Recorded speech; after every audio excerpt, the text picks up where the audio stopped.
Hürmetli vatandaşlar, leksiyen davamlaştırmaz. Bugün Çiğsağış 2021 yıl 7. ayının 12. günü vatandaş. Endi sizler bilen kısa haberler ve mavzular üstünde vaziyet tahlil edip barımız birlikte vatandaş. Anlap durun, kısa haberler. Ekrandaki xat, yani torbette ekrana çıkan xat. Öy imaret sodasida desmayı hem qaytib kelmedi. Şinjan şehrida öy imaret ticareti gumran buldu. Biz ötkenler sizlerge nime dedik? Gumran buluduğun buldu. İqtisat mındaq kasatlaş devri kirdi emas. Şirketler ara iqtisat münasebetler mındaq buldu. Lekin köp vallada iqtisat to'g'risida az to'xtaldik, lekin shundoq deb keldik. Endi birinchi bo'lib, bugun siz anglayapsiz, öy imorat sodasi Şinjan shahrida gumron bo'ldi.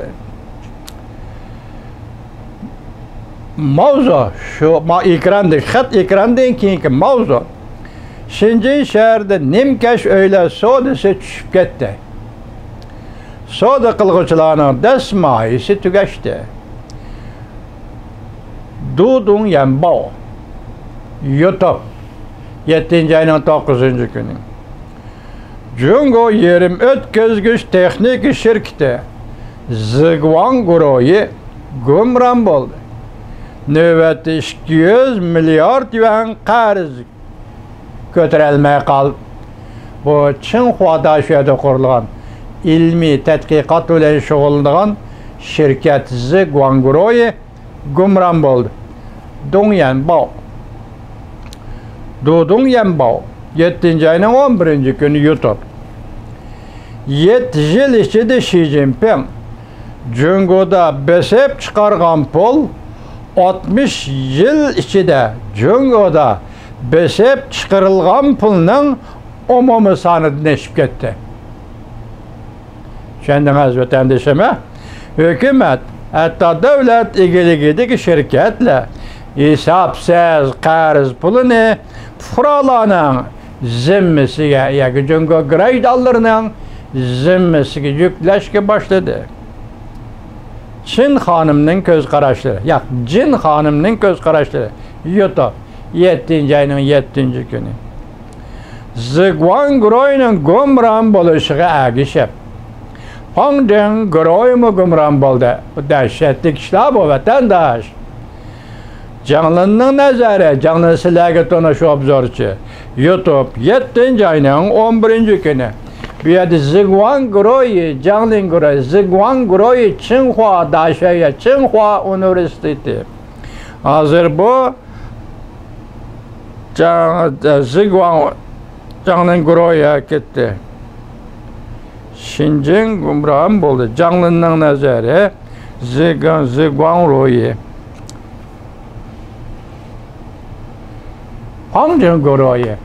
Hongdeng guruhi Beijing Üniversitesi mi? Qaysi bir üniversitenin guruhi, yani ilmi tadqiqot bilan shug'ullangan şirketler. Hazır Amerika Qo'shma Shtatlari G'arb dunyosi bilan Xitoy o'rtasida bo'layotgan elishning eng zo'r tuguni iqtisod masalasi va boshqa ishlar emas. Yoki bir yo'l bir bog' siyosati emas, uni mi ko'zga ilmaydi Amerika? Hazır bo'layotgan qarshilik, ziddiyatlar faqatla pen texnika, hozirgi zaman pen texnikasi. Bu pen texnikasi sohasidagi ishlar vatandoshlar. Hozir qarang, endi hozir Çinhua daşı Üniversitesi yoki Beijing Üniversitesi, ikki universitetda qurilgan biri Hongdeng guruhi, yana biri Ziguang guruhi.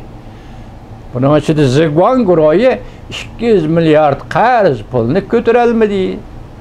Demak, hozir bu ikki shirkat katta gumron bo'ldi. Bir necha ming jungoloq, yana bir xabar. Bir necha ming jungoloq o'quvchilar Amerika hukumatiga arz bayon qildi va Amerikada qilishni qattiq talab qildi. Chunki Xi Jinping hokimiyati hozir g'oljirlik bilan urushga tayyorlik qilyapti deyishdi. Chimpokong bu sizlarga tanishdi. Bunun ma'nosi hozir Amerikada o'qiyotgan o'quvchilar Meyli mektep bitirmegen bolsun, Beijing'e qaytmaymiz, Cungo'ga qaytmaymiz. Çünkü hazır Xi Jinping siyasi hakimiyeti urushqa tayyorlik qilyapti. Biz urush maydoniga askar bulup bağmaymiz degan maqsadda. Hazır Washington'da hükümetke Amerika hükümetlik biz Amerika'da qalamiz deb qattiq talab qo'ydi. Yana bir xabar. Jungo tahdid saldi. Atom bombası bilan Yaponiyani gumron qilamiz. Canının nazarı sizlarga to'nosh obzorchi. YouTube 7 ayning 12 kuni. Endi bu Yaponiyaga atom bombası atamiz deb tahdid salg'ini Jungoning nemisi degan savol tug'iladi. Balki ko'rgansiz, yaqinda Washington Yaponiyaning ikkinchi qo'l rahbari nima dedi? Tayvanning hayot mamoti Yaponiyaning hayot mamotiga bog'liq.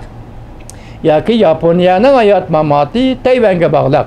Shunga Amerika bilan birlashib, biz Tayvanni qo'g'daymiz degan so'zni qildi vatandoshim. Tunji qatam. Ikkinchi dunyo urushi oxirlashib tunji qatam. Bu eg'ir gap, Jungo uchun eg'ir gap juma.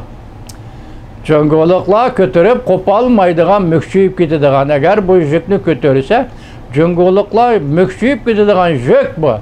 Yaponiyani biz sizlarga so'zliq, ayni chog'da Tayvanni mustamlik qilgan 40 yil. Bugun endi Yaponiya, ya'ni Tayvan to'g'risida gap qilayotgan bo'lsa, yuqorqisi atom bilan yo'qtiman debdi Jungo. Washington elqadak debdi, hayot mamotlik masalasi bu deb eg'ir gap. O'zingiz tahlil qilib baqiring vatandosh. Hozir Jungo bunaqa javoban nima debdi? Atom bilan. Seningda atom boshqalari yo'qmi da, ey Jungoluk.